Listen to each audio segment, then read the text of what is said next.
Abdel-Fadel. Yasmine. Bonjour Mario. Alors, la députée, l'ex-ministre, maintenant seulement députée, Maïté Blanchette-Vézina de Rimouski, qui avait hier un événement dans la circonscription, dans la ville de Rimouski, mais c'était l'occasion pour les journalistes locaux de l'interroger là, sur ses sentiments, ses réactions à sa rétrogradation. Et parce qu'elle ne s'est pas présentée évidemment à la cérémonie d'assermentation du nouveau Conseil des ministres, là, contrairement à Suzanne Roy, qui elle aussi n'est plus ministre, mais elle y était, puis elle y était de bon cœur. Et Madame Mais c'était la seule, hein? C'était la Madame, seule, Madame Roy est la seule. seule qui a subi une démotion et qui s'est présentée, là. Mais Madame Blanchette-Vézina semblait en avoir gros sur le cœur, et les journalistes lui ont posé la question, et on a la réponse, on va la faire entendre. En fait, c'est certain que ma confiance envers le premier ministre et son équipe rapprochée, elle est ébranlée en ce moment. Je pense avoir livré ce qu'on m'avait demandé avec les orientations qu'on m'avait données. Mais je vais réserver mes commentaires pour le caucus. Moi, je suis toujours sur les rangs pour 2026. Les citoyens de Rimouski, j'ai envie de Rimouski neigette, là, je tiens à le dire. J'ai encore envie de les représenter. Ils pourront faire un choix. Je réserve mes commentaires pour le caucus, mais la phrase d'avant, tu viens de dire que ta confiance était ébranlée, là. Mais si la confiance est ébranlée envers le chef, envers le premier ministre et son entourage, est-ce que le premier ministre peut se permettre de garder quelqu'un qui n'a pas confiance en lui dans le caucus? Pour moi, c'est ça la question. Parce Elle a encore confiance, mais la confiance est ébranlée. Oui, ébranlée. Ouais, Mario. Quoi? Dire que ta confiance est ébranlée. Le dernier à avoir dit que sa confiance est ébranlée, c'était Yuri Chassin. Mais lui, il a dit « Ma confiance est ébranlée, je pars ». Il quitte par lui-même le caucus. Elle est là, la deuxième partie de la phrase « Je pars ». Mais je me demande c'est quoi la différence entre Maïté Blanchette-Vézina puis un Pierre Dufour qui, quelques jours plus tôt, a dit « S'il n'y a pas de ministre en Abitibi, je vais regarder mes options ». Il me semble que regarder ses options, c'est moins pire que dire que la confiance envers le patron est ébranlée. Est-ce que le premier ministre peut se permettre d'avoir un cheval de Troie au caucus à un moment où il a besoin que le caucus soit derrière lui? Mais je t'amène une question sur... parce que tu as dit, Mme Roy, elle était Suzanne Roy, qui, elle, a dit, moi, je me représente pas, je comprends que je suis pas ministre, mais on comprend quand même qu'elle a été tassée, parce qu'il y en a d'autres qui se représentent pas et qui sont restés ministres. Mais enfin... Elle était présente, elle, de bonne humeur, souriante à la sermentation des nouveaux ministres, puis elle était zen, puis elle dit, moi, j'ai eu une belle carrière, ça fait 30 ans, elle est passée de conseillère municipale à ministre, puis elle a tout bien raconté ça. Mais André Lamontagne était absent, François Bonnardel était absent, Maïté Blanchette-Vézina était absente. Donc là, prochain caucus, je fais les prochaines étapes. Prochain caucus, sont-ils présents? Rentrée parlementaire, sont-ils présents?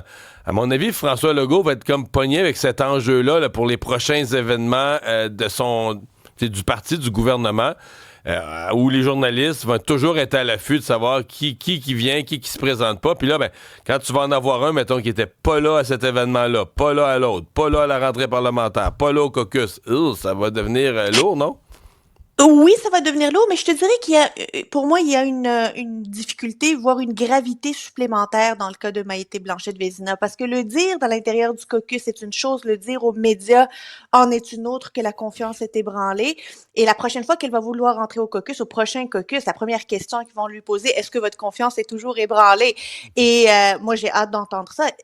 Que François Legault se permette d'avoir des députés qui disent ouvertement aux médias que la confiance envers leur chef, envers lui, est ébranlée, c'est un risque énorme parce qu'il va y avoir il pourrait y avoir un réflexe là de mobilisation contre lui parce qu'il y en a il y a des ministres qui ne sont plus ministres qui sont déçus, il y a des députés qui se voyaient au sein des cinq qui sont déçus, il y a du monde qui n'ont pas aimé la manière avec laquelle François Bonnardel a été traité, d'autres qui jugent que Pierre Dufour, il a fait moins grave mais il est resté. Alors il y a comme ici un sentiment là qu'il y a le deux poids deux mesures ne s'applique pas en fait il y a un deux poids deux mesures et ça peut être une force agglomérante disons ça contre François Legault et je reviens à la question de départ. Peut-il se permettre de ne pas l'exclure ou ne pas l'exclure? Telle est la question, dirait Shakespeare. Mais peut-il se permettre de mettre encore dehors de son caucus 3, 4, 5, 6 personnes? Ça, c'est l'autre question. Donc, c'est pas facile. Mais Mario, penses-tu que c'est des code fort à d'autres partis, notamment le Parti libéral ou le Parti québécois. On ne connaît pas ses allégeances fédéralistes ou souverainistes. Mais est-ce qu'il y a d'autres partis qui peuvent entendre dans cette confiance ébranlée un code fort pour faire un petit appel? Parce que ça pourrait être une autre game, là. On sait qu'ils ont à peu près tous appelé, presque tous les partis ont appelé Pierre Dufour. Ils disent que c'était pas nécessairement pour le recruter, mais tu sais, quand même, ils l'ont appelé, là.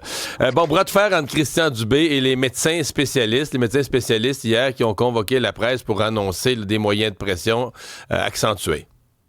Donc, ils ne feront plus certaines activités d'enseignement à des étudiants en médecine, 3e, 4e année. Ils ne participeront plus à des rencontres administratives au sein des hôpitaux. Donc, il y a certains moyens de pression qui demeurent administratifs qui n'ont pas nécessairement de lien direct avec la population, mais on voit que c'est une réponse directe. Là, c'est pas un hasard que cette sortie se fasse aujourd'hui. C'est l'espèce de cri de guerre qu'a lancé François Legault la veille là, à la formation du Conseil des ministres où il a dit qu'il allait y aller jusqu'au bout, qu'il allait, il les appelle les syndicats de médecins.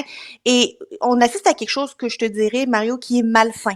De part et d'autre, par ailleurs. Le gouvernement qui érige les médecins comme les espèces d'obstacles ultimes à ce que ça fonctionne en santé, là. La santé, c'est pas juste des médecins. Et les médecins, oui, c'est une grosse part, notamment financière en matière de rémunération, mais c'est pas juste les médecins. Et on veut leur imposer une obligation de résultat quand le gouvernement ne veut même pas s'engager à une obligation de moyens. Je m'explique. Le gouvernement ne veut même pas s'engager à leur offrir les ressources nécessaires pour qu'ils puissent atteindre les quotas, notamment en termes de chirurgie, par exemple, les plateaux de chirurgie. Le gouvernement ne veut pas en ouvrir plus qu'il en faut, alors qu'on a ces salles-là, mais ça demande évidemment un investissement du gouvernement et des ententes aussi avec d'autres syndicats, notamment ceux des infirmières, une réorganisation du ministère de la Santé. Et en plus, on leur dit, vous pourriez avoir une rémunération imputée si vous atteignez pas ces objectifs pour lesquels on vous donne pas des ressources.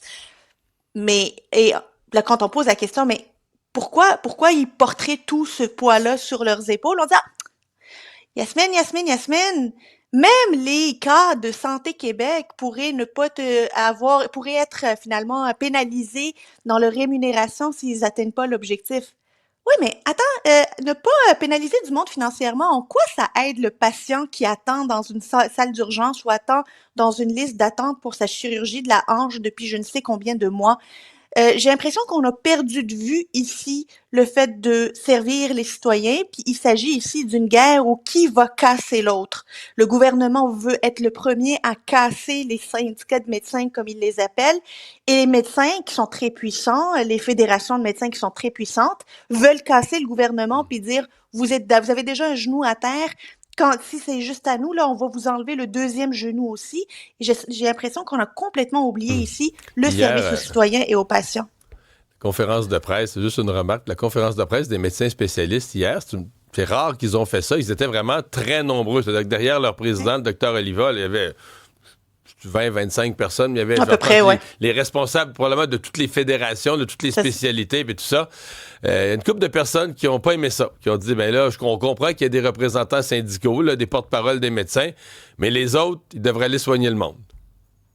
C'est parce que remarque de quelques-uns de nos auditeurs qui ont noté ça. Ils ont un autre mandat, celui de représenter leur spécialité. Ils sont probablement présidents des associations de radiologues, des associations des pédiatres et tout. Et ils font partie du conseil d'administration de la Fédération des médecins spécialistes. Le point de presse s'est fait après une rencontre du conseil d'administration de la Fédération des médecins spécialistes du Québec. Yasmine, merci beaucoup. Merci, Marie.